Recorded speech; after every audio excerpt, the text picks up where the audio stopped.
Today I'm going to be demonstrating how to create a study set on Quizlet. Quizlet is a study tool used by students and teachers that has the ability to create flashcards, tests, games, and more to help retain information or share it with their class. So first you're going to log in, and if you don't have an account, you can sign up in the top right corner. And once you get onto your Quizlet, you're going to go up to the top left and hit Create. From here, you're going to start with your title, and you're going to put whatever topic, unit, or chapter you're on. So for mine, I'm just going to do vocabulary. And then when you scroll down, you have your terms on the left and your definitions on the right.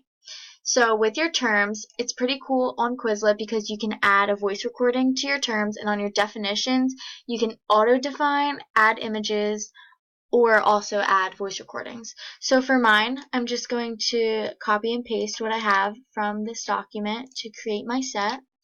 And then you're going to need to pick a language, and it's also very cool on Quizlet because you can choose languages different in terms and definitions. So if you're in a foreign language course, it helps you find out what the foreign language is and then translate it to your language.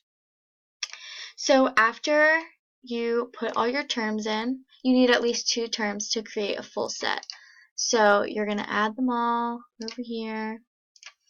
And then once you're finished, you're going to scroll to the bottom of your set.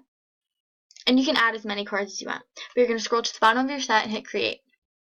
So this is your study set for this certain topic. And this is going to pop up, and you can copy the link to share it with others. You can make it public or add it to a class so you can share it, or you can keep it on private.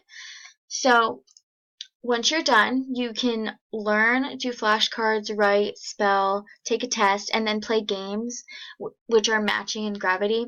And it's pretty cool on Quizlet because it's easy to remember which ones that you do know and those that you don't know, because it tells you. And you can also favorite certain ones, keep them starred and unstarred to filter them out, and you can always go back and edit if you need to. And then when you go to the homepage of Quizlet, your study sets are going to show up on the left. Or when you refresh the page, you can scroll down and you'll find your study sets there.